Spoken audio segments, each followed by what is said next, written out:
morning, good afternoon, or good evening, and welcome to another HRO Today educational podcast. I'm Elliot Clark. I'm the CEO of HRO Today. We publish HRO Today Magazine, HRO Today EMEA, and HRO Today APAC, as well as produce the HRO Today events held around the world. And we are the managers of the HRO Today Association. Today, we're doing the second of a two-part podcast. This is HR Technology, Truth or Dare. And I want to welcome back Jill Goldstein, who is the global partner in charge of the talent transformation practice at IBM. So this is our second of our HR Technology and AI, Truth or Dare moment. We're going to be discussing both the opportunities and realities of HR technology. In the last one, we discussed the dare portion. Okay, everyone's talking about, the prospect of artificial intelligence, and particularly generative AI. And Jill gave us some great insights as one of the oldest of the three prevalent platforms is IBM's Watson, and it's been in use in a variety of applications for several years. Now, today we're going to turn our attention from the dare to the truth. A great deal of emotional energy has been spent on the shiny new technology. The state of HR infrastructure overall is not great. More than half the companies in a recent HRO Today survey indicated that their systems were not integrated, and most agreed that their tech stack was insufficient and they lacked the analytics they needed. So today we're going to ask Jill to talk about the truth of HR technology and a little bit about Jill. Jill is the global managing partner for talent transformation at IBM. She's been there only about 6 months. Prior to that, for 17 years, she was the global lead for talent and HR operations at Accenture. And prior to that, she was a practitioner, worked for Spherion, which is now part of Randstad as their head of HR. So Jill, welcome back to our game of Truth or Dare in HR Tech. Thanks for inviting me back. All right, so, let's talk about technology. And I spent a lot of time talking to chief HR officers here in the U.S., HRDs over in Europe about tech. And, I'd love to get your perspective as someone who is advising these folks, who's implementing technology for them, who's evaluating and helping them transform their operations or providing services to support them. So you're a provider of both platform technology and some best-of-breed point solutions. You also provide services around talent transformation, recruitment process outsourcing, etc. So pretty broad envelope. Based on your view of the state of HR technology over your client portfolio of both tech and service clients, and many of them you provide both, how bad is this technology integration issue?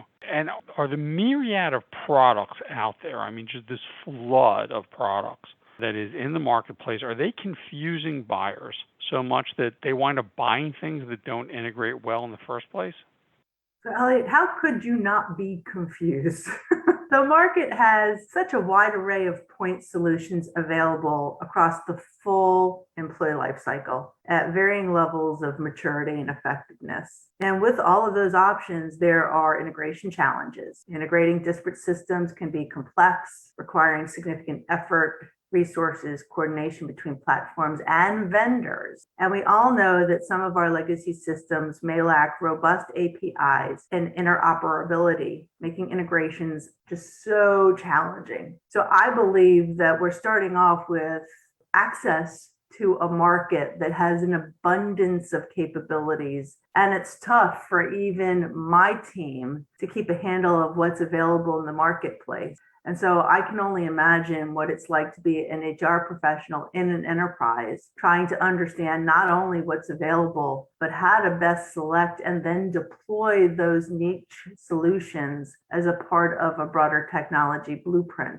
I know it sounds a little basic, but when deploying a new technology, I do encourage organizations to go back to the beginning, right? Have you designed an end-to-end process? Are those processes fit for purpose based on the underlying technologies that you have? Does your organization have full commands and proficiencies, not only in the technologies you own, but also the technologies that you're buying, both from a functional and technical perspective? So there is a lot going on, and I think our colleagues in HR have every reason to be confused, Elliot.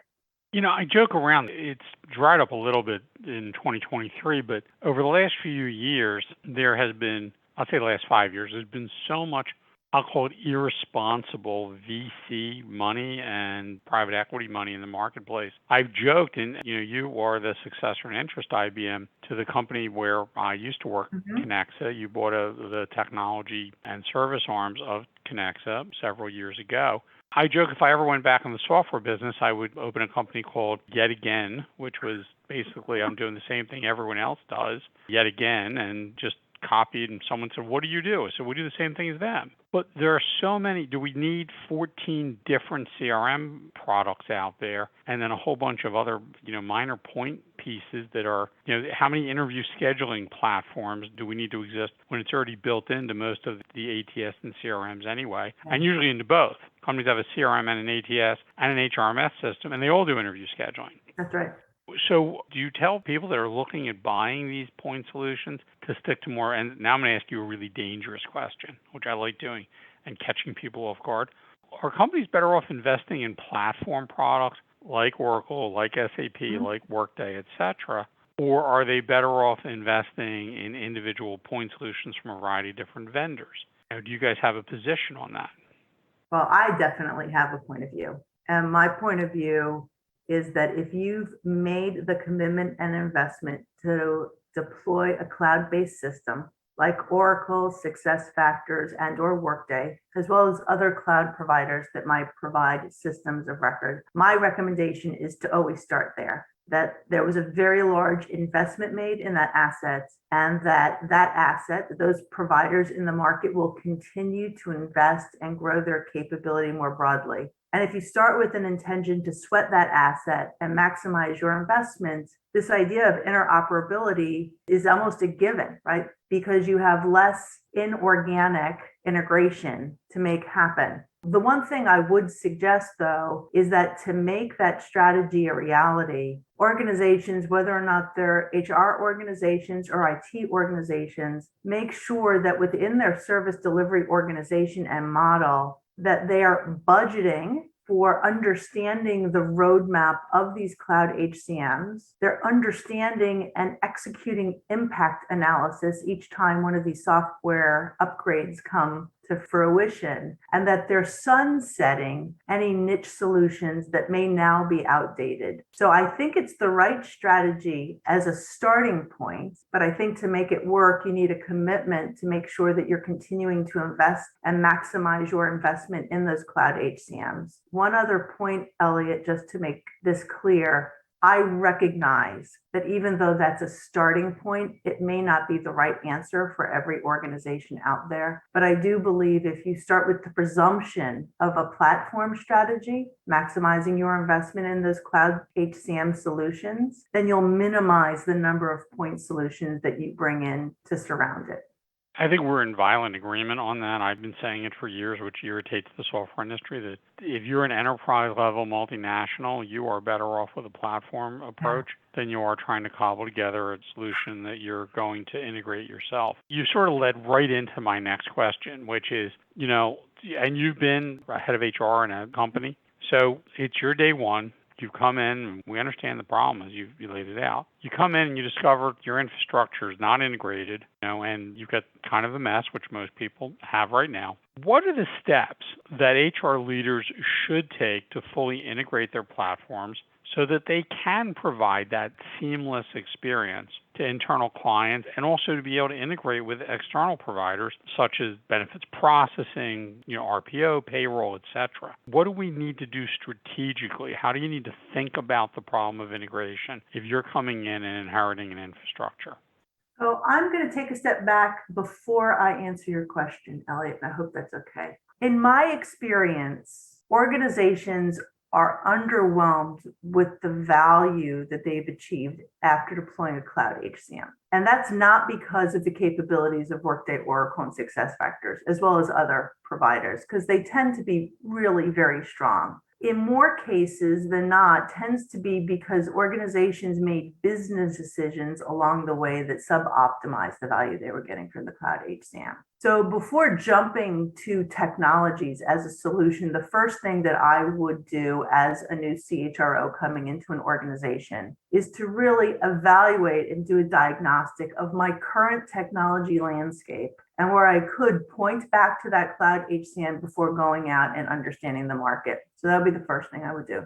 The second thing I would do is to recognize, as you were implying, that even though cloud HCMs are great, they may not be fit for purpose as the system of engagement that sits above it, which tends to be that central access point that candidates, employees, managers, contractors, HR partners, alumni access to get information, to consume that information, and transact business along with HR. And those systems of engagement do tend to be the face of HR in a digital way and helps to, quite frankly, hide anything that's happening behind the scenes as you go ahead and update and perhaps change your technology landscape behind the scenes. So those are the two things that I would do in the first 6 months if I were entering a new organization as a lead of HR.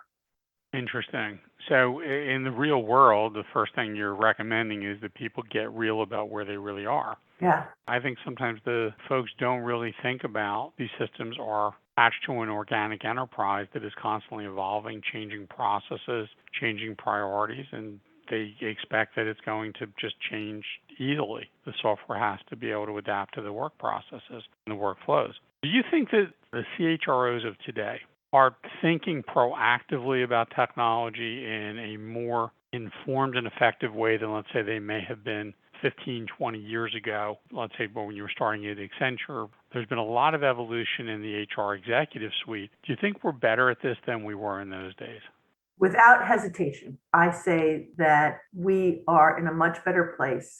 CHROs have embraced technology as part of their remit and the way that they're going to deliver value back to the organization. They tend to be the voice of selecting some of these key technology providers, as well as defining the employee experience. So without hesitation, I would say that HR and specifically CHROs are playing a key role in moving the organization forward and embracing technology as part of their remit in a way that I've never seen before.